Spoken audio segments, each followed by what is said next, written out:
கர்த்தர் நல்லவர், அவருடைய கிருபை என்றும் உள்ளது. ஆமென். பாருங்க, ஒரு கர்த்தருடைய மனுஷன் ஒருவர் சொன்ன வார்த்தையோடு நான் கர்த்தருடைய வார்த்தையை ஆரம்பிக்க விரும்புகிறேன். நின்று போக வேண்டிய என் இருதயம் அவரால் மட்டுமே துடிக்கிறது, அதுதான் கிருபை. ஹல்லேலூயா. எத்தனையோ பேருடைய இருதயம் நின்று போயிருச்சு கடந்த வருடத்துல. ஆமென். வாழ வேண்டியவர்கள் வாழ முடியாம அவங்க இருதயம் நின்று போயிடுச்சானா, ஏசப்பா கிருபையாக இந்த வருடத்தை நமக்கு கூட்டி கொடுத்திருக்கிறார். ஆகவேதான் அந்த பக்தன் இப்படி சொல்றாரு, நின்று போக வேண்டிய என் இருதயம் அவரால் மட்டுமே துடிக்கிறது, அதுதான் கிருபை. ஒரு துருத்தி நீரை கேட்டவனுக்கு ஒரு துறவையே கொடுத்தவர் நம்முடைய தேவன். ஆமென். நான் அவருக்காக வைராக்கியமாய் நிற்கும் ஒவ்வொரு சந்தர்ப்பத்திலும் பெருமையாக சொல்வார், அவன் என்னுடைய பிள்ளை என்று. ஹல்லேலூயா. ஆமென். நான் அவருக்காக நிற்கும் ஒவ்வொரு சந்தர்ப்பத்திலும், நான் அவருக்காக வைராக்கியமாய் நிற்கும் ஒவ்வொரு சந்தர்ப்பத்திலும் பெருமையாக சொல்வார், அவள் என்னுடைய பிள்ளை என்று. 2025 நீங்கள் எழுதுங்கப்பா, என் வாழ்க்கையில் உங்க விருப்பத்தை மட்டும். ஹல்லேலூயா. எத்தனை பேர் ஆமென் சொல்றீங்க? ஹல்லேலூயா. கர்த்தருடைய நாமம் மகிமைப்படுவதாக. என்னுடைய செய்தியின் தலைப்பு, கிரைய பத்திரத்தை மண்பாண்டத்தில் வை. ஹல்லேலூயா. ஆமென். கிரைய பத்திரத்தை மண்பாண்டத்தில் வை என்கிற தலைப்பிலே கர்த்தருடைய வார்த்தையை நாம் கேட்க போகிறோம். இதற்கு ஆதாரமாக எரேமியா தீர்க்கதரிசன புத்தகம் 32ஆம் அதிகாரம் 12ஆம் வசனம். எரேமியா 32ஆம் அதிகாரம் 12ஆம் வசனம்.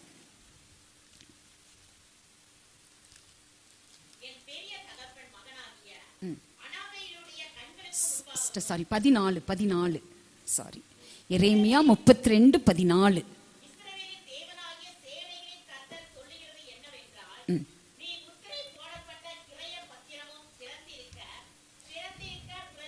திறந்திருக்கிற பிரதிபத்திரமாகிய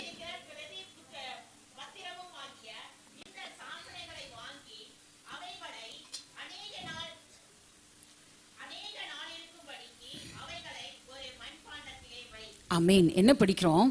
என்னுடைய செய்தியின் தலைப்பு, கிரைய பத்திரத்தை, முத்திரையிடப்பட்ட கிரைய பத்திரத்தை மண்பாண்டத்தில் வை என்று ஆண்டவர் எரேமியா தீர்க்கதரிசிக்கு சொன்னதை நாம் இந்த வசனத்துல புரிந்து கொள்ள முடியும். தேவ பிள்ளையே, இந்த சத்தியத்தை உள்வாங்கினீங்கன்னா தான் இதனுடைய சாராம்சம் உங்களுக்கு புரியும். ஆமென். கர்த்தருடைய நாமம் மகிமைப்படட்டும்.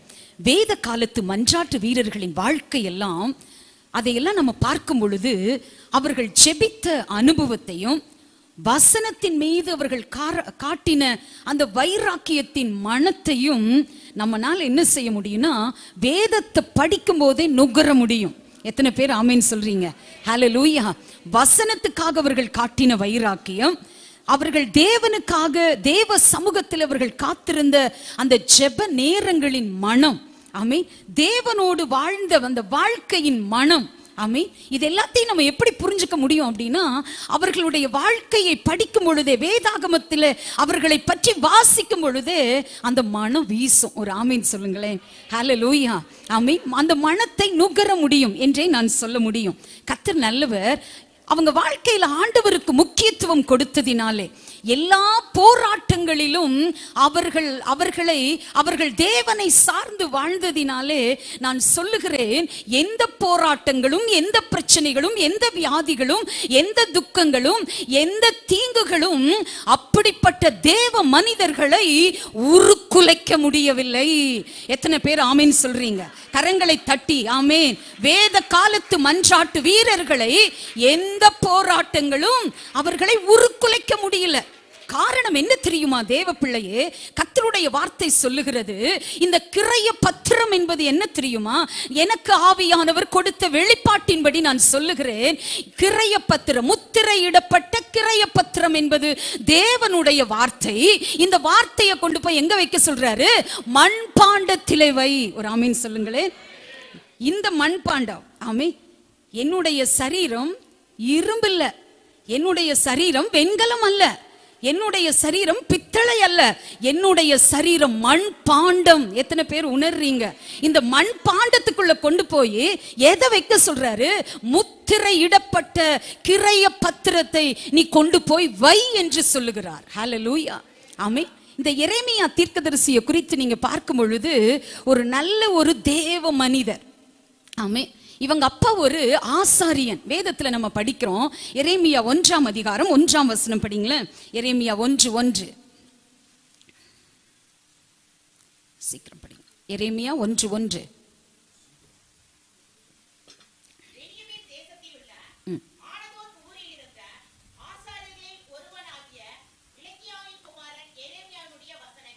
ஆமீன். என்ன படிக்கிறோம்? ஆனதோத் ஊரில் இருந்த இல்க்கியாவின் குமாரனாகிய எரேமியாவின் வசனங்கள் அப்படின்னு சொல்லி ஆரம்பிக்குது. அப்ப இவங்க அப்பா பேர் இல்க்கியா, இவங்க அப்பா ஒரு ஆசாரியனாக இருந்தார் என்று நாம் புரிந்து கொள்ள முடிகிறது. நல்ல ஒரு ஊழியக்கார குடும்பத்திலே பிறந்த ஒரு தேவ பிள்ளை, சின்ன வயசுல இருந்தே கர்த்தருடைய வார்த்தையால் போதிக்கப்பட்ட ஒரு தேவ பிள்ளை என்கிறது நீங்க வசனங்களை படிக்கும் போது உணர்ந்து கொள்ள முடியும். இந்த எரேமியா சொல்றாரு தேவன் கிட்ட, அப்பா நான் சிறு பிள்ளையா இருக்கேன் அப்படின்னு சொல்றாரு. அதுக்கு பின்னாடி நீங்க படிச்சீங்கன்னா தெரியும். அப்ப கர்த்தர் சொல்றாரு, என்ன சொல்றாரு அப்படின்னா, எரேமியா 1ஆம் அதிகாரம் 5ஆம் வசனம் பாருங்களேன். நான் உன்னை தாயின் வயிற்றில் உருவாக்கும் முன்னே உன்னை அறிந்தேன், நீ கர்ப்பத்திலிருந்து வெளிப்படும் முன்னே நான் உன்னை பரிசுத்தம் பண்ணி உன்னை ஜாதிகளுக்கு தீர்க்கதரிசியாக கட்டளையிட்டேன் என்று சொன்னார். ஆமென். என்ன படிக்கிறோம்? கர்த்தருடைய வார்த்தை எனக்கு உண்டாகி, அவர் நான் உன்னை தாயின் வயிற்றில் உருவாக்கும் முன்னே உன்னை அறிந்தேன், நீ கர்ப்பத்திலிருந்து வெளிப்படும் முன்னே நான் உன்னை பரிசுத்தம் பண்ணி. எத்தனை பேர் ஆமென் சொல்றீங்க? எத்தனை பேர் இந்த வார்த்தை இன்னைக்கு விசுவாசிக்கிறீங்க? அப்பா, என் தாயின் வயிற்றிலிருந்து நான் வெளிவரும் போது எனக்குள்ள பரிசுத்தத்தை விதைச்சிருக்கிறீங்கப்பா அப்படின்னு சொல்றவங்க மாத்திரம் கரங்களை தட்டி ஓ ரந்த லபா ரியாந்தரியாக்க ராபா. ஆமென். கர்த்தருடைய நாமம் மகிமைப்படுவதாக. தாயின் கருவில நீ வெளிப்படும் பொழுது நான் உன்னை பரிசுத்தம் பண்ணேன். ஆமென். என்ன ஒரு ஆசீர்வாதம் பாருங்க இந்த எரேமியாவிற்கு. ஆமென். தாயின் வயிற்றில் இருக்கும் பொழுது அப்ப அந்த அம்மா எவ்வளவு ஒரு ஜெப வீராங்கனையா இருந்திருப்பாங்க. ஆமென். அந்த குடும்பம் எவ்வளவு ஒரு பரிசுத்த குடும்பமாய் அந்த ஊர்ல வாழ்ந்திருப்பாங்க. எருசலேமில் இருந்து ஒரு 5 கிலோமீட்டர் தூரத்துல தான் அந்த கிராமம் இருக்கிறது. பென்யமீன் கோத்திரம் என்று சொன்னால் அற்பமாய் பார்க்கப்படுகிற ஒரு கோத்திரம், ஒரு சின்ன கோத்திரம். ஆனால் அந்த கோத்திரத்திலிருந்து தான் ஆண்டவர் முதல் ராஜாவை எழுப்பினார். ஹல்லேலூயா. ஒருவேளை மனுஷங்க உங்களை அற்பமா நினைக்கிறாங்களா? உங்களை உயர்த்துகிற கர்த்தர் உங்க பக்கத்திலேயே நிற்கிறார். எத்தனை பேர் ஆமென் சொல்றீங்க? கரங்களை தட்டி ஹல்லேலூயா. நல்ல ஆவியில நிரம்பி இந்த காலை வேளையில அப்பாவை மகிமைப்படுத்துவோமா? ஷாபா ராதா நீகா ரந்தரலபா. ஆமென். தேவனை நான் துதிக்கிறேன், மகிமைப்படுத்துகிறேன். ஹல்லேலூயா. ஆமென். அப்போ நான் உன்னை தாயின் கருவில இருந்து நீ வெளிவரும் பொழுது உன்னை பரிசுத்தம் பண்ணி உன்னை ஜாதிகளுக்கு தீர்க்கதரிசியாக கட்டளையிட்டேன்னு அப்பா சொல்றாருன்னா பாத்தீங்கன்னா 40 வயசுல சொல்லிங்க, 60 வயசுல சொல்லலைங்க. சின்ன பையனா இருந்த போதே ஆண்டவர் எரேமியாவோடு பேசினார். நான் சொல்லுகிறேன், எந்த பிள்ளைகள் பக்தியாய் வளர்க்கப்படுகிறார்களோ, எந்த பிள்ளைகள் பரிசுத்த பாதையில் வளர்க்கப்படுகிறார்களோ, எந்த பிள்ளைகள் ஒழுக்கத்தில் வளர்க்கப்படுகிறார்களோ அவர்களோடு மனிதனை விட தேவன் அவர்களோடு பேசுவார். அவங்க வாழ்க்கையில் இருக்கிற திட்டங்களை வெளிப்படுத்தி அவர்களை அபிஷேகித்து உயர்த்துவார் என்பது இந்த சத்தியம் வெளிச்சம் போட்டு காட்டுகிறது. எத்தனை பேர் ஆமென் சொல்றீங்க? ஆமென். சத்தியம் தொலைக்காட்சியில நியூ இயர்க்கு முன்னாடி ஒரு வீடியோ ஒன்று போட்டிருந்தாங்களா. அதுக்கப்புறம் அந்த நியூஸ்ல அவங்க அதை சொன்னாங்க. என்ன சொன்னாங்க அப்படின்னா, வாலிப பிள்ளைகள் எல்லாம் 1ஆம் தேதி அந்த நியூ இயர் பிறக்கிற அந்த 12 o'clock அந்த 1ஆம் தேதி ரொம்ப பத்திரமா பார்த்துக்கங்க உங்க பிள்ளைங்களெல்லாம். உங்க பிள்ளைங்க எங்க போறாங்கன்னு கண்காணிங்க அப்படின்னு சொல்லி ஒரு நியூஸ் அவங்க பதிவிட்டு இருந்தாங்களாம். முன்னாடியே ஒரு எச்சரிக்கை செய்தி மாதிரி. அதுக்கப்புறம் இன்னொரு செய்தி பதிவிட்டாங்க. நேற்றைக்கு நான் அதை பார்த்தேன். அதுல பார்க்கும் பொழுது கிட்டத்தட்ட 1000கணக்கான வாலிப பிள்ளைகள், வாலிப பசங்க அந்த இரவுல எல்லாரும் குடிச்சிட்டு ஆட்டம் போட்டிருக்காங்க பிரைகைட் ரோட்ல. அவ்வளவு பிள்ளைங்க. அந்த பிள்ளைங்கனால எழும்ப முடியல. ஒவ்வொரு பையனா தூக்கிட்டு போறாங்க அவங்கள, வாலிப பிள்ளைங்களை. எங்க போறாங்க தெரியல இரவு நேரத்துல. எதற்கு இதை நான் சொல்லுகிறேன் என்றால், ஆண்டவர் எப்ப தெரியுமா பரிசுத்தம் பண்ணாரு? தாயின் கருவிலிருந்து நான் வெளியே வந்தோம் பாருங்க, அப்பவே பரிசுத்தம் என்கிற வார்த்தை நமக்குள்ள வச்சு ஆண்டவர் நம்மை தெரிந்து கொண்டார். இதை உணர்கிற பிள்ளைகள் பரிசுத்தத்தில் வளர்ந்துட்டே இருப்பீங்க. அதனால தான் கடந்த வருடம் அந்த இறுதி ஆராதனைகள் எல்லாம் ஊழியக்காரன் சொன்ன பொழுது, பரிசுத்தமாகிறவன் இன்னும் பரிசுத்தமாகட்டும், அநியாயம் செய்கிறவன் இன்னும் அநியாயம் செய்யட்டும், ஆமென், நீதி உள்ளவன் இன்னும் நீதி செய்யட்டும். அத்தோடு அந்த வார்த்தை நிறைவு பெறவில்லை. நான் அளிக்கும் பலன் என்னோட கூட வருகிறது. எதை விதைக்கிறோமோ அறுப்போம். ஆமே, பழமொழி சொல்லுவாங்க, உப்பை தின்னவன் தண்ணி குடிச்சுதான் ஆகணும். ஆமே, உப்பை தின்னவங்க தண்ணியை குடிச்சுதான் ஆகணும். பாவத்திற்கு மன்னிப்பு இருக்கிறது, ஆனால் திரும்ப திரும்ப அந்த தவறை செய்யும் பொழுது தண்டனை இருக்கிறது என்பதை மறந்து போகாதிருங்கள். ஹல்லேலூயா. ஆமே, ஒரு பெரிய ஆளா ஒருத்த மாறுறானா, ஒரு பெரிய ஒரு வல்லனா வர்றான், ஒரு ஞானியா வரான், அல்லது ஒரு பெரிய கேடர்ல அவன் உயர்றான் அப்படின்னா, ஒரு தடவை அவன் தப்பு பண்ணியிருக்கலாம். தவறு பண்ணாதவர்கள் இல்லை. திரும்ப திரும்ப தவறு செய்கிறவன் உயர்வை காண முடியாது. திரும்ப திரும்ப திருந்துகிறவன் பெரிய உயர்வை காணலாம். ஹல்லேலூயா. ஒரு தேவ மனுஷன் தன்னுடைய வாழ்க்கையின் ரகசியத்தை எழுதும் பொழுது 15 ரகசியத்தை எழுதியிருக்காருங்க. அதுல ஒண்ணு சொல்றாரு, அடிக்கடி மனம் திரும்புங்கள். ரொம்ப எனக்கு அந்த வார்த்தை கேட்ச் ஆச்சு. ஆமென், அடிக்கடி மனம் திரும்புங்கள். ஹல்லேலூயா. கர்த்தரை நான் துதிக்கிறேன். இது என்னுடைய சப்ஜெக்ட் இல்லை, ஆனாலும் பரிசுத்தத்தை வலியுறுத்துவது சபை என்பதை நாம் மறந்து போகக்கூடாது. சபை பரிசுத்தத்திற்காக பயணிக்கிற ஒரு இடம் என்பதையும் நாம் மறந்து போகக்கூடாது. கர்த்தர் நல்லவர். இப்படி சின்ன பிள்ளையா இருக்கும் போதே நீ ஒரு தீர்க்கதரிசியா மாறுவ, உன்னை ஜாதிகளுக்கு தீர்க்கதரிசியா நான் கட்டளையிடுவேன் என்று சொல்லி சின்ன பையனா இருக்கும் போதே எதிர்காலத்திற்கான ஆசீர்வாதமும் அப்பொழுதே வெளிப்பட்டு விட்டது. எத்தனை பேர் விசுவாசிக்கிறீங்க? உங்க பிள்ளை இப்ப 1 வயசு குழந்தையா இருக்கலாம், அல்லது 5 வருஷம் பேபியா இருக்கலாம், அல்லது 10 இயர்ஸா இருக்கலாம், 20 இயர்ஸா இருக்கலாம், 25 இருக்கலாம், 30 இருக்கலாம். விசுவாசிங்க, அப்பா என்றைக்கு என் குழந்தை என் வயிற்றிலிருந்து வெளி வந்ததோ அப்பொழுதே அதற்கான எதிர்கால ஆசீர்வாதத்தையும் நீங்க வச்சிருக்கீங்க. நான் நம்புறப்பான்னு சொல்றவங்க மட்டும் கரங்களை தட்டி அப்பாவை மகிமைப்படுத்துங்க. ஹல்லேலூயா. எவ்வளவு பெரிய அபிஷேகம் நம் மீது இறங்குகிறது. கர்த்தருடைய வார்த்தையில வல்லமை இருக்கிறது. ஆமென். தேவன் நல்லவர். ஆமென். எரேமியாவுடைய வாழ்க்கையில் அப்பா சொன்னாங்க, ஆமென், உன்னை ஜாதிகளுக்கு தீர்க்கதரிசியாக கட்டளையிடுவேன் என்று வெளிப்படுத்தின ஆண்டவர். அதற்கப்புறம் அவர் சந்தித்த பிரச்சனைகளை குறித்து நான் சுருக்கமாக சொல்ல போகிறேன். தேவ பிள்ளையே, நான் சொன்ன மாதிரி வேத காலத்து மன்றாட்டு அவர்களிடத்திலிருந்தெல்லாம் ஆமென் அபிஷேக வாசனையும் பரிசுத்த வாசனையும் தேவனுக்காக காட்டின வைராக்கியமும் தான் மனம் வீசினதே தவிர அவர்களை எந்த போராட்டங்களும் உருக்குலைக்க முடியவில்லை என்பதுதான் ஆமென் நிதர்சன உண்மை. அதை வேதம் வெளிச்சம் போட்டு காட்டுகிறது.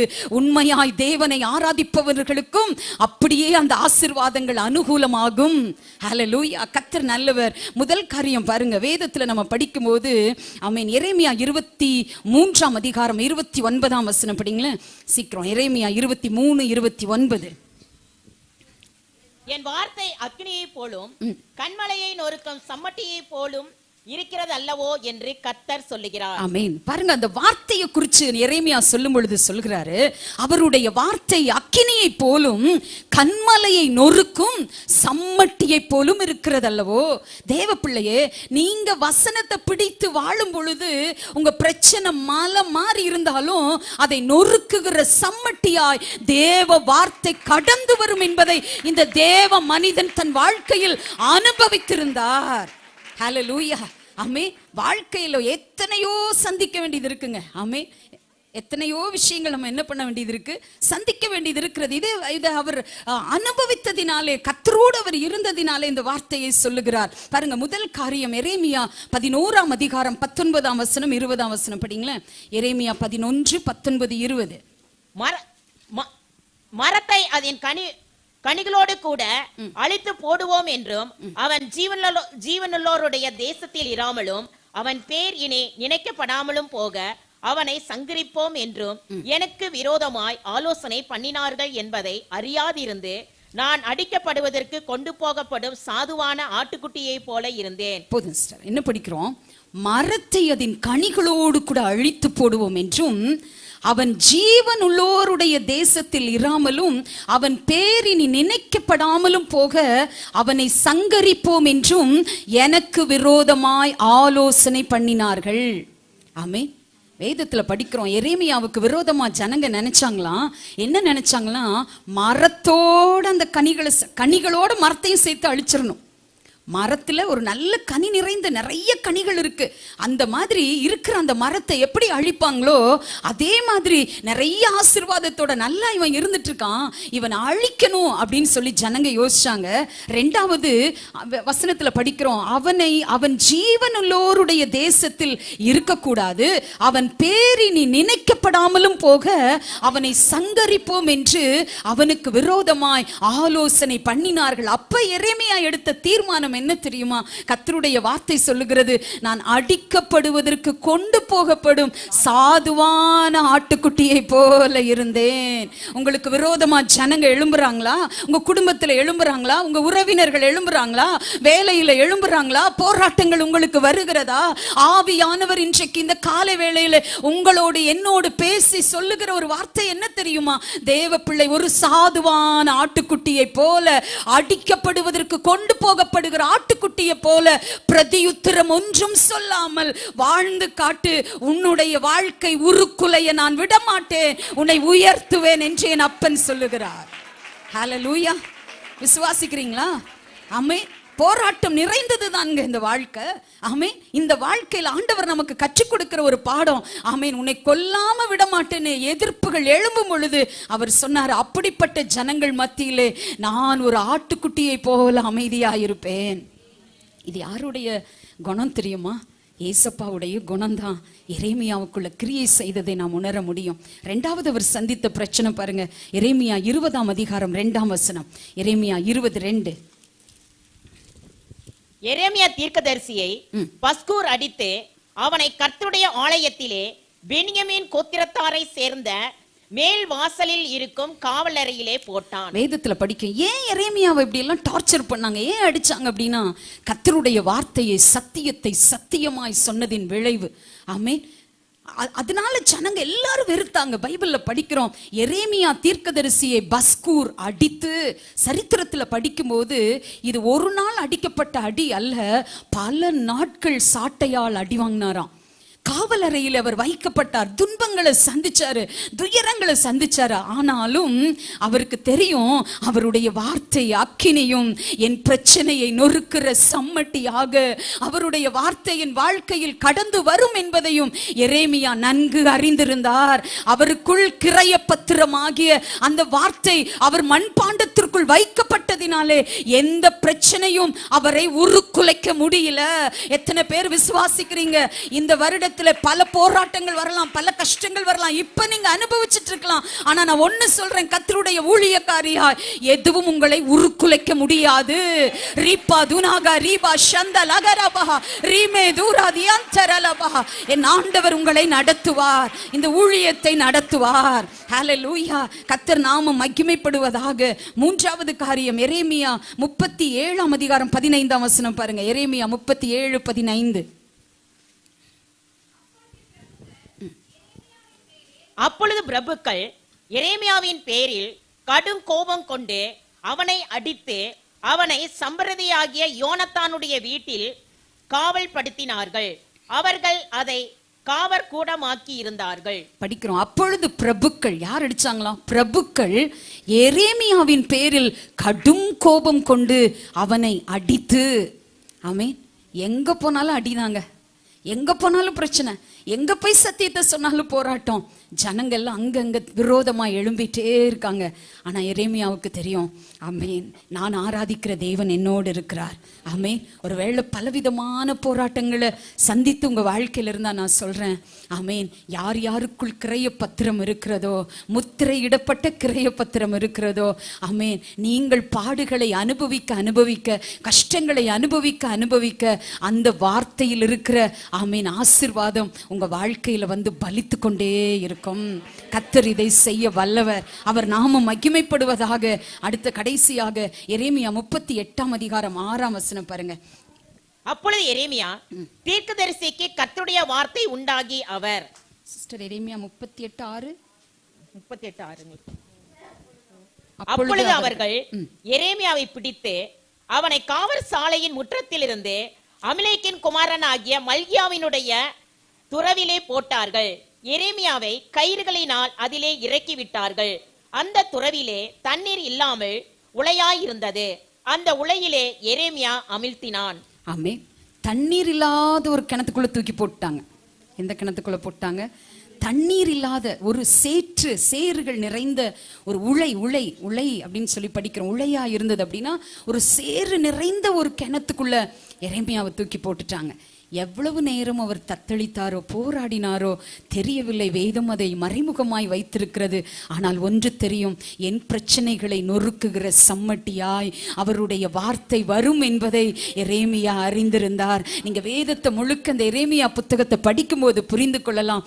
அவரை பற்றி சரித்திரத்தில் படிக்கும் பொழுது அவர் ஒரு அழுகையின் தீர்க்கதரிசி என்று வேதம் பதிவிடுகிறது. அது மட்டும் அல்ல, சரித்திரத்தில் படிக்கிறோம், எரேமியாக்கு வீட்டுக்கு பக்கத்துல தான், ஆமேன், கொஞ்சம் தூரம் தள்ளி தான், ஆமேன், ஒரு குகையில போய் செபித்து கொண்டிருப்பாராம். அந்த குகைக்கு பக்கத்துல தான் கொல்கதா மலை இருந்தது என்று சொல்லுகிறார்கள். அதனால் தான் என்னவோ, ஆமேன், தேவ சமூகத்திலே மணிக்கணக்காய் ஜனங்களுக்காக பாரப்படுகிற ஒரு அழுகையின் தீர்க்கதரிசி என்பதும் நாம் வேதத்தை படிக்கும் பொழுது புரிந்து கொள்ள முடியும். ஒரு சில இடங்கள்ல படிக்கும் பொழுது அவர் தாடியின் மயிரை பீத்து அழுதார் என்றும் வேதம் போதிக்கிறது.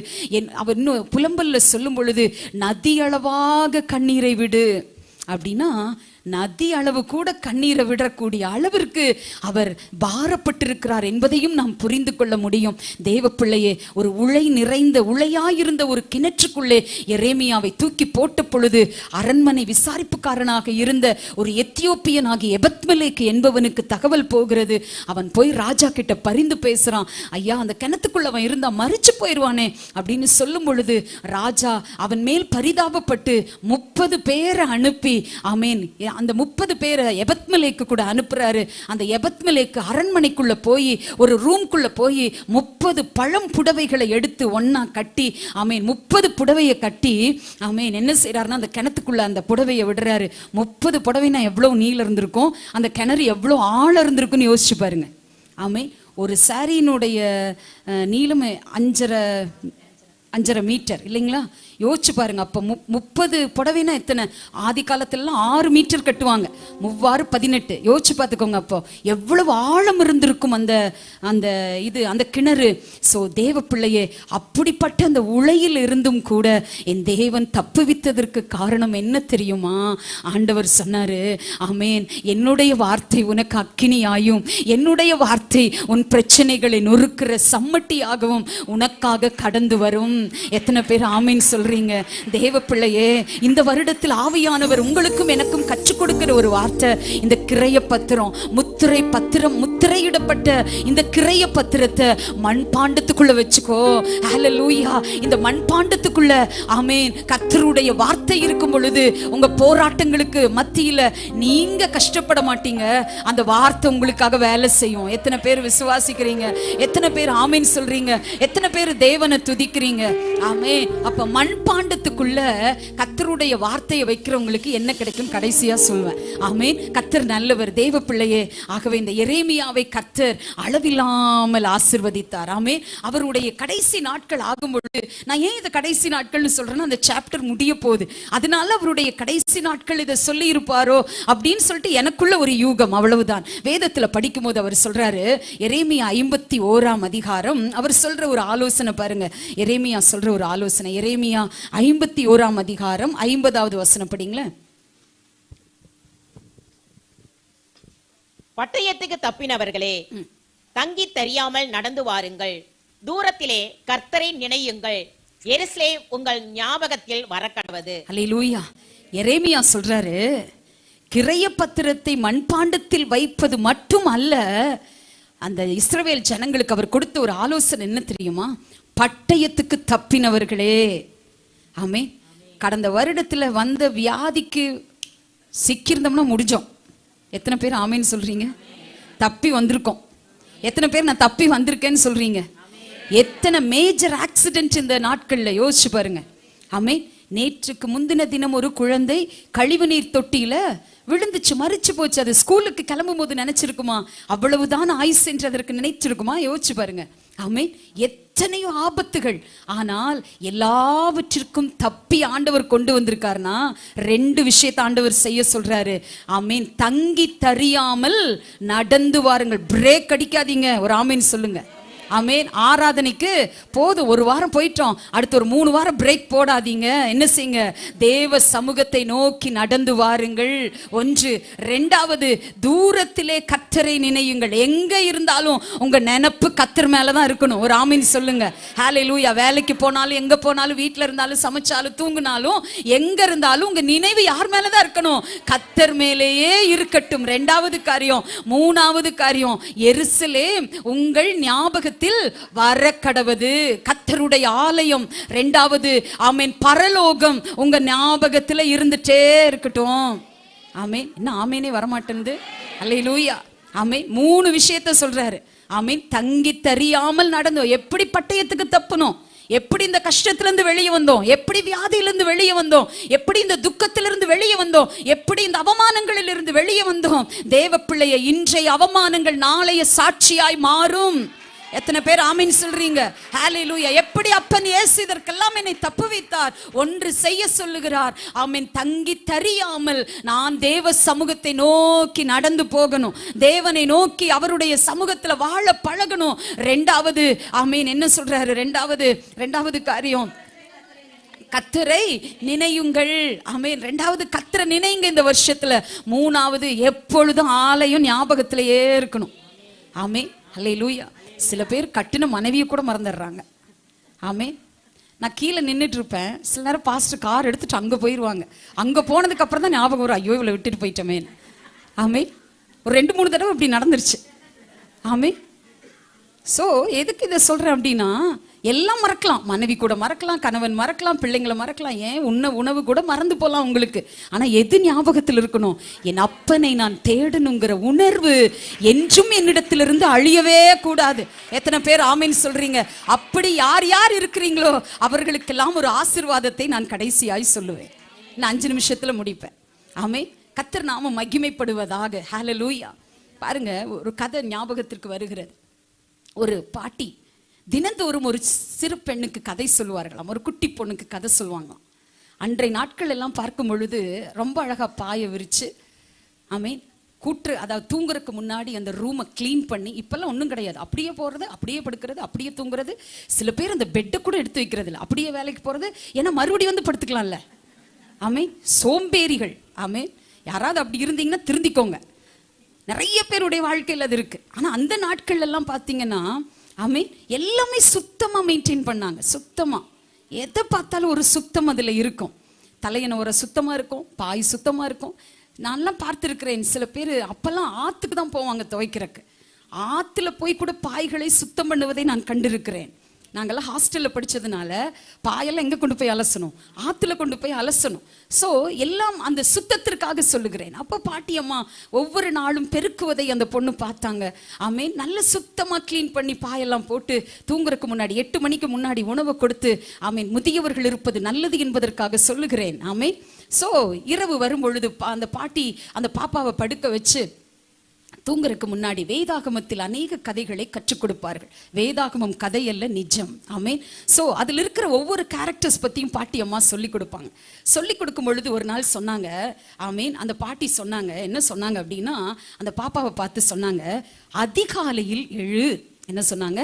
அதிகாலையில் எழு, ஆண்டவரை தொழு, இருதயத்தை சுத்தமாக வைத்துக்கொள், ஈகை குணத்துடன் வாழு, உழைப்பால் மட்டுமே உயர்வு, ஊரெல்லாம் இயேசுவை பற்றி சொல்லு, என்றும் வேதத்தை படி, ஏழைகளை என்றும் நினைவில் வை, 5 புலன்களையும் அடக்கி வாழ கற்றுக்கொள், ஒழித்துவிடு தீய எண்ணங்களை, ஓடிடு இயேசுவுக்காய் மட்டும், ஔடதமாய் இருக்கும் அவர் வார்த்தை மட்டும் என்று பாட்டியம்மா சொல்லி கொடுத்தாங்க. ஆமென். அல்லேலூயா. ஆமென். எப்படி இதெல்லாம் உங்களுக்கு வருதுன்னு யோசிக்கிறீங்களா? நான் எழுதுனதுதான். ஆமென். ஹல்லேலூயா. கர்த்தர் நல்லவர். ஆமென். பாட்டி இதெல்லாம் சொல்லி கொடுத்தாங்க. இது என்னதுங்க? ஆ, ஆ, இ, உ, அதுதான், அதோடைய தொடர்ச்சியை தான் நான் எழுதி இருக்கிறேன். ஆமே. பாட்டி அம்மா இப்படி எல்லாம் சொல்லி கொடுத்தாங்க. சொல்லி கொடுத்துட்டு ஒரு நாள் பாட்டி சொன்னாங்க, நீ ஒரு பெரிய ஆளா வரப்போற. ஆமே. எதை குழந்தைகளுக்குள் விதைக்கிறோமோ அது அவர்களுக்குள் என்ன ஆகும்னா விதை விருட்சமாக மாறும். நமக்கு தெரியாது. ஆமேன். கர்த்தரை நான் துதிக்கிறேன். நான் அடிக்கடி எங்க பாட்டியை நான் யோசிப்பேன். எங்க பாட்டி சர்ச்சுக்கு அந்த நாட்கள்ல போகும் பொழுது அவங்களுக்கு கையில காசு இருக்காதான். ஒரு வீட்டுல மாடு வளர்த்துவாங்க. அந்த மாடு வளர்த்தும் போது கிடைக்கிற அந்த பாலை, ஒரு 12 லிட்டர் பாலை எடுத்துட்டு கேன்ல தூக்கிட்டு, பாட்டி என்னை மாதிரி ஷார்ட்டா தான் இருப்பாங்க, நகை போடாம அப்பவே ஆண்டவருக்காக அர்ப்பணிச்சிருந்தாங்க. ஒரு 12 கிலோமீட்டர் நடந்து போய் பாஸ்டர்ட்ட கொடுத்து ஜெபம் பண்ணி திரும்பி வரும் பொழுது ஒரு தீர்க்கதரிசி, ஒரு ஊழியக்காரமா சொன்னாங்களாம், உன்னுடைய ரத்தத்துல உலகத்தை அசைக்கிற ஒரு வல்லமையான ஊழியக்காரி வருவா. எப்ப தெரியுங்களா? நான் பிறக்காததுக்கு முன்னாடியே பாட்டி கிட்ட தேவன் சொன்ன தரிசனம். ஹல்லேலூயா. ஆமென். இன்றைக்கு நான் அதை நினைத்து தேவனை துதிக்கிறேன். ஆகவே முதியோர்கள் நம் வீட்டில் இருப்பது நல்லது. அவர்கள் நமக்காக ஆமென் தேவ சமூகத்தில் சொல்லிக் கொடுக்கிற ஒவ்வொரு விஷயங்களும் ஆசீர்வாதமானது. ஆமென். அப்போ பாட்டி நிறைய விஷயங்களை சொன்னாங்க. அப்போ ஒரு நாள் இந்த பாப்பா என்ன செஞ்சாங்க, வெளியே போய் விளையாண்டுட்டு இருந்தாங்க. விளையாண்டுட்டு இருக்கும் பொழுது ஆமென் ஒரு சின்ன ஒரு விதை அந்த பொண்ணுடைய கண்களில் பட்டது. அந்த விதை எடுத்து பார்க்குறாங்க, மினுமின்னு இருக்கு. விதையை பார்த்தா ரொம்ப அழகா இருக்கிறது. அதை வீட்டுக்கு ஓடி அம்மா கிட்ட கேட்டாங்க, அம்மா இந்த விதையை பற்றி உங்களுக்கு தெரியுமா? இது ரொம்ப அழகா இருக்கு, இது என்ன விதைன்னு உங்களுக்கு தெரியுமா? அம்மா சொல்றாங்க, எனக்கு தெரியலம்மா. ஓகேம்மா அப்படின்னு சொல்லிட்டு அவர்கள் சீக்கிரமாய் பாட்டிகிட்ட சொல்லிட்டு, இந்த விதையை பற்றி எனக்கு தெரிந்து கொள்ளணும் பாட்டி அப்படின்னு சொல்லிட்டு விதையை பத்திரமா அவள் போட்டிருந்த அந்த ட்ரெஸ்ஸினுடைய பாக்கெட்ல வச்சுட்டு அந்த விதையோடவே அந்த விதைக்குள்ளேயே அந்த பாக்கெட்டுக்குள்ளேயே கையை விட்டு விதை இருக்கான்னு நைட்டு பார்த்துக்கிறா. நல்ல தூக்கம் வந்தது. தூக்கத்திலே கனவும் வந்தது. அந்த கனவுல பார்க்குறா, அந்த விதையை கொண்டு போய் ஒரு சின்ன அவங்க வீட்டில் இருக்கிற தோட்டத்தில் விதைக்கிறா. கனவு நிஜமல்ல, கனவு. அந்த கனவுல அந்த தோட்டத்தில் அந்த விதையை விதைக்கும் போது அப்படியே அந்த கனவு அவளுக்கு வருது. ரொம்ப அழகாய் வளர்ந்த ஒரு செடி, ரொம்ப அழகாய் வளர்ந்த ஒரு மரங்கள், நிறைய பறவைகள், இதெல்லாம் இவளுக்குள்ள ஒரு பெரிய ஆச்சரியத்தை கொண்டு வருது. முழிச்சோன்னா அவ யோசிக்கிறா, நாளைக்கு போய் டீச்சர்ட்ட இதை காமிக்கணும் அப்படின்னு சொல்லிட்டு அவளுக்குள்ள ஒரு யோசனை வருகிறது.